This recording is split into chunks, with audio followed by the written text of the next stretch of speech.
All right, guys, we are back with another team preview. Today we are focusing on the Washington Redskins. They finished last in the NFC East last year. They picked second overall and took Chase Young. So I'll kick us off here with their starting quarterback. Presumably it's going to be Dwayne Haskins. They did go out and get Kyle Allen reunited with Ron Rivera, the new head coach there. But Haskins, at the very least, he's going to start the season. I don't know what kind of leash he's on with Ron Rivera. He's not a Ron Rivera guy. Obviously, this is Ron Rivera's first year, where Haskins was drafted last year. Kyle Allen happened to be with Ron Rivera in Carolina, so we don't know if that's his guy or if he wants to go to Kyle Allen at some point. But I projected out over a 17 games or a 16 game season, 17-week season, if Dwayne Haskins plays the whole season. Little under 3,000 yards passing, 2968 I put, with about a 59% completion percentage. That's about 185 and a half yards a game, 18 touchdowns, 10 interceptions. Not getting too many rushing yards, 220 rushing yards with 2 touchdowns, basically putting him at 240 points for the total season. We only really got a sample size of his last year, 7 games. I'm not a huge fan of his weapons. I'm not a huge fan of that offense at all. And I think that, I mean, it's a decent season for him as long as we can see some progression going into year 3 next year. I think that he could, if he continues to work and build up, he could be all right. But I really don't see a lot of fantasy impact from him in 2020. Yeah, I'm really intrigued by Dwayne Haskins. He was a first round pick, 15th overall. So, there's a little bit of pressure on him. I expect him to start off just because the Redskins aren't good. I mean, they have nothing to lose and they need to see what they have with Dwayne Haskins. Kind of an interesting stat that I found on him. So, you mentioned he started 7 games. He actually appeared in 9 because he came in for 2 other games. So, over the first 6 games that Haskins played, he had a 17.75 QBR, which is horrendous. And then over his last 3 games, it was 59.2. So that's a significant improvement. So if he's able to take that momentum and build upon it this year, he realistically could have a nice season. So, not a guy I'm necessarily drafting in fantasy drafts, but he's interesting. He's a dynasty stash to me just because he has the talent. He showed that he had it at Ohio State, and he showed a little bit of it over the course of the last 3 games last season. So, I'd stash him right now in dynasty leagues and see what happens. All right, any thoughts on Kyle Allen? Yeah, I mean, he has the Ron Rivera connection, but in the end, I think Kyle Allen, I think, was overrated last season. I thought it was bizarre last year when people were like, "Oh man, he's going to be the Panthers franchise quarterback," and I'm like, "Are people watching him play?" I mean, he had that one big game, Mm-hmm. his first start, and then after that, it was downhill, and he was inaccurate. You could tell he didn't have great command of that offense. So to me, he's a little overrated. And as soon as he went to the Redskins, everybody has been saying, oh, Kyle Allen's going to start. And I think he may start a few games. If Dwayne Haskins really stinks it up like he did the first 6 games last season, I mean, I'd probably pull him and put Kyle Allen in there for a few games. But realistically, the Redskins are going to be so bad that they should just ride it out with Haskins and see what they have. All right, perfect. Moving on to their running backs, we got Darius Geis, who everybody keeps waiting on. We got Adrian Peterson, who just won't seem to go away. Added another close to 900 rushing yards to his Hall of Fame resume last year. And then they went out and got Antonio Gibson, more of a gadget player, in the draft this past, I don't remember when the draft was, April, March? Um, but yeah, any thoughts on the Redskins running backs? Are you putting your hands on any of them this year? Yeah, I mean, to even go further down the depth chart, you mentioned Geis, Bryce Love. Peterson, Gibson. Yeah, I mean, they signed Peyton Barber, who was the Buccaneers starter last season. Bryce Love, who showed a lot of ability at Stanford. They also signed J.D. McKissick, who started a few games for the Seattle Seahawks a few years ago. He's more of like a gadget special teams kind of player, and that's most likely what his role is going to be. But, I mean, I still like Darius Geis. I'll still take the chance on him. This is a very weak running back class. Once you get past the top 12 guys, I start sighing because I don't want any running to touch any running backs. And then you start getting to rounds 8, 9, 10, and Darius Geis is sitting there. And in those rounds, I think he has nice upside. Adrian Peterson doesn't scare me because, once again, Ron Rivera is looking towards the future now. There's no pressure to win. There's no reason to play Adrian Peterson. They're looking, okay, what do we have in Geis? What do we have in Haskins? And if both of those guys don't flourish this season, realistically, you're going to see them draft a new QB and running back in the next draft. So I expect Darius Geis to have every opportunity to perform well. It's just a matter if he stays healthy. When you look at his stats last season, he only played 5 games, but he was on pace for 1,100 yards and 9 touchdowns, and that was really in a limited role. Yeah. So, I mean, he has the ability, I think, to touch 1,200 yards and 8 or 9 touchdowns. And, if that's your fourth or fifth running back that you're drafting, that's fantastic value. Adrian Peterson, I'm not touching him. Once again, he's going later in drafts, and if I'm taking a guy later in drafts, I want to see some upside. And at Adrian Peterson at 35 years old or whatever he is now, he doesn't have that upside. Yeah, maybe he'll get 800 yards and 5 touchdowns, but I want that league-winning upside at the end of my draft, so I'd rather not take a chance on Peterson. Antonio Gibson, I think, is interesting in the future if Darius Geis falters. I think he's more of a gadget player. I think he'll play on some third downs this season. You'll probably see him move all around the field, play in the slot, play on third downs. So he'll definitely have his share of receptions. He's a great taxi squad player in dynasty leagues. Beyond that, Peyton Barber, Bryce Love, J.D. McKissick, nothing really to speak of. There's going to be a lot of roster cuts when it comes to trimming down the roster, and 3 of these running backs are probably going to be gone. Antonio Gibson, you've heard the comparisons of him to Christian God. McCaffrey, but I think he could be more of like a Tariq Cohen type player. Come in third down and catch the ball out of the backfield, but it is a little crowded because if Geis ends up panning out, Adrian Peterson obviously is still there. You don't know. It's a backfield that I really don't want to put my hands on unless it comes out and it says, okay, Darius Geis is our guy. Adrian Peterson could end up being a camp cut because he is 34 years old, and I don't know what his contract is.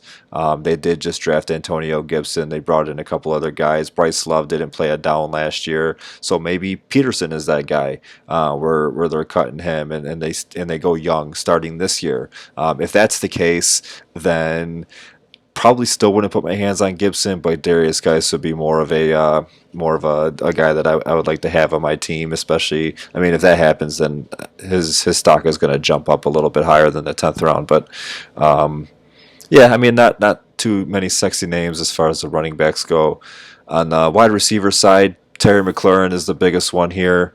Kelvin Harmon, Antonio Gandy Golden are a couple names where, depending on your taxi eligibility, you might be able to throw Kelvin Harmon on there. He seems to be entering the season as the number 2 right now, which he could get some looks there. But if my projections are anything close to what I think Haskins is going to do, I mean, there's really not a lot of targets and not a lot of points to go around for Harmon if McLaurin's getting a lot of that. And then Antonio Gandy Golden is a nice taxi squad stash and might be able to see some starting time as a flex, super deep flex leagues and stuff like that. So any thoughts on them or any other wide receivers you want to throw into the mix? Yeah, actually, there's 2 guys that I kind of like from the Redskins receiving core, which is a little strange. But, I mean, number 1, I love Terry McLaurin. I mean, him and Dwayne Haskins were teammates at Ohio State, and they had a great connection there. And we saw that carry into the NFL a bit. So I mentioned Haskins started to improve the last 3 games. I won't say he was fantastic, but over those 3 games, Terry McLaurin averaged 91 yards, and he had 2 touchdowns in the last 3 games. So, if they can keep that fire going, I mean, Terry McLaurin I already have him as a very solid wide receiver too, but I think he potentially has wide receiver 1 upside if Haskins plays really well. I wouldn't bet on that just because I'm not betting on Haskins being really good, but if that continues, it's feasible that McLaurin could make that next step. Another guy that I really like is Steven Sims, so I expect him to be their slot receiver this season. When you look at it over those last 3 games, once again, I'm going to bring up when Haskins was good and not terrible, but Steven Sims led the team in targets over those 3 games. He had 29 targets in 3 games. That's almost 10 targets a game. That's kind of, that's a lot of targets for a slot receiver. So, and not to mention, in those 3 games, he had 4 touchdowns. I mean, 4 touchdowns in 3 games, 30 targets, average 63 yards. I see him being drafted as like a last round pick in PPR leagues or not at all. If you're in a really deep PPR league, I mean, I'm taking a chance on Steven Sims. Will he repeat those numbers? Maybe not, but if he comes anywhere near that, I mean, that's great value towards the end of a draft. So, you already mentioned Kelvin Harmon. He is listed as their number 2 right now. I'm not the biggest fan of his. I think Antonio Gandy Golden's more of their number 2 of the future. So, you already mentioned that's a great taxi stash. And Steven Sims is also, according to our lads, as of right now, he is their punt and kick returner too. So I know we mentioned it when we talked about a couple other guys in previous episodes, but he is, if you get points for punt and kick return yardage, he's a nice guy to go out and grab late if you can, and then obviously you get the touchdowns if he returns any. Trey Quinn, Cody Latimer, a couple other names to maybe keep your eyes on, but I don't think they're going to do anything of much, but they are right now. They're higher on the depth chart. We'll just have to see how things play out. Moving on to the tight ends here, there's about 4 guys that could really make their way up to the top of the depth chart. The one I like the most is Thad Moss. The other guys are Jeremy Sprinkle, Richard Rodgers, who came over from Philly, but we know him from Green Bay, and then Logan Thomas, who came over from Detroit. I mean, I'm not actively going out and grabbing whoever their number 1 tight end is. If it ends up being Thad Moss, then I like that a lot. If it's clear cut that say it's Jeremy Sprinkler or Thad Moss, I might grab him late or use a flyer on him on a bye week or something like that. Richard Rodgers and Logan Thomas, I'm only bringing them up because, I mean, they're names that we've heard of in this league. Rodgers mostly because of Aaron Rodgers in Green Bay breaking Detroit Lions' hearts in that one Hail Mary game. But they have to figure out who Dwayne Haskins is going to be throwing it to. Any thoughts on who is your front runner, or are you putting your hands on any of them? Yeah, I mean, I'm not drafting any of them. Jeremy Sprinkle and Richard Rodgers will most likely be used more as pass blockers for the most part. Thad Moss isn't going to be your traditional tight end. He's a little smaller, so he's going to have to move around, line out wide in the slot. I think he'll move around a lot, but if he makes the team, I mean, he wasn't drafted, so there's not Yeah. even a guarantee he makes the team. I like him as a taxi squad stash just because he does have an opportunity. Jeremy Sprinkle, Richard Rodgers, Logan Thomas, none of those names are names that I'd be afraid of if I was Thad Moss. So I think he's a nice taxi squad stash, but that's really the extent of it for me. All right, perfect. As far as their kicking goes, Dustin Hopkins, he's a good kicker.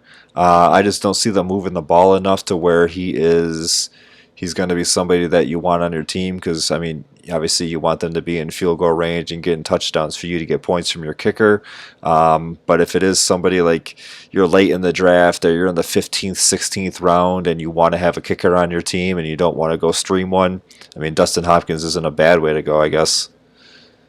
Yeah, no, I mean Dustin Hopkins is one of the more accurate kickers in the league. You could also argue the reverse of what you just said. They're gonna move the ball sometimes, and most likely they're gonna get stalled a lot past the 50-yard line. So Hopkins could have more opportunities to kick field goals. But in general, if you're looking to have some upside with your kicker, I'm always taking guys in high-powered offenses. They're going to have more opportunities overall, and I'd rank Dustin Hopkins probably as a top 15 kicker, so a borderline starter, but I'd personally try to avoid him if you can. Yeah, and as these new stadiums are being built, more domes are being built. Yep. Those are the kickers that I tend to grab. So I don't know. I might not be touching Dustin Hopkins at all. On the defensive side of things, as a whole, their defensive special teams is really good on paper. Definitely Yep. definitely a team defense as a whole that I might grab. Individually, Chase Young, their first round pick, second overall, is a guy that I can see having a huge year, like a Nick Bosa type year from last Hmm. year. They're going to be on the field a lot, so he's going to have a lot of opportunity. We mentioned in a couple episodes how I don't really target defensive backs. I mean, obviously in IDP leagues where you have to have a defensive back, if you're going defensive back, I'm going with a strong safety somewhere, and Landon Collins is one of the better ones. So he's one Yep. from Washington that I might try to grab. Montez Sweat, who was their first round pick last year, out on the edge, getting sacks and tackles and running down the running backs. He could be a good player there for in IDP leagues. So they got some names there that in IDP I would grab, and then as a whole, the whole defense I would grab too. Yeah, and I mean, I'll say it. I think that if you're drafting a team defense as a whole, I think the Redskins could be a top 10 unit this year, which sounds kind of crazy to say out loud just because a lot of people are down on the Redskins. But I mean, I think they have a top 5 defensive front, and in a few years, I think we're going to be talking about them as the best. I mean, they have a lot of first round picks on that off or defensive line and guys that are really starting to come into their own. You already mentioned Montez Sweat. They have Deron Payne and Jonathan Allen at D tackle, two high round picks from Alabama. Ryan Kerrigan's still there. Chase Young, they just took second overall. Once you go into the linebacking core, not as strong. They kind of made an under the radar signing in Thomas Davis this offseason. He's older now. I think he's 37 now. He played with the Chargers last season, but he's always been an underrated IDP linebacker. He always gets over 100 tackles, not a ton of sacks, but he's been known to force some fumbles as well. One of my under the radar IDPs that I'd be taking here is John Bostic, who's probably going to be their starting middle linebacker or right next to Thomas Davis. They'll probably play right next to one another. But Bostic only played 13 games, had 105 tackles, so he has some upside when he is healthy. He's been known to kind of be all over the field. They also have Reuben Foster, who is kind of his NFL career's kind of slipped away, but he's an interesting IDP dynasty stash to me. We've seen him; he has a ton of ability. It's just a matter if he can get his act together. And then, yeah, probably the number one you already mentioned is Landon Collins. He had 117 tackles last season, was top 20 in the entire league, which is really impressive from a safety. All right. So final thoughts on the Redskins. I don't see them doing much on offense. Like I said, the defense is going to keep them in a lot of games, but they're Yeah. probably going to be picking towards the top half of the draft again next year.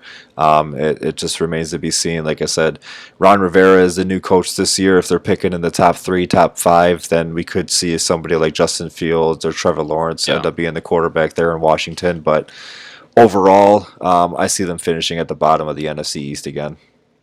Yeah, most likely they'll be in last place in the NFC East, but I could see them being ahead of the Giants, honestly, just based on their defense alone. They'll win some games just because of their defensive front. So, and they have a really nice offensive line, which we didn't really mention earlier, but their offensive and defensive fronts are really improving. So that'll win them some games, probably like 5 or so games. And I think the Giants are a little bit of a mess on the defensive side right now. As much as they have talent on offense, I don't think they're going to be fantastic this year either.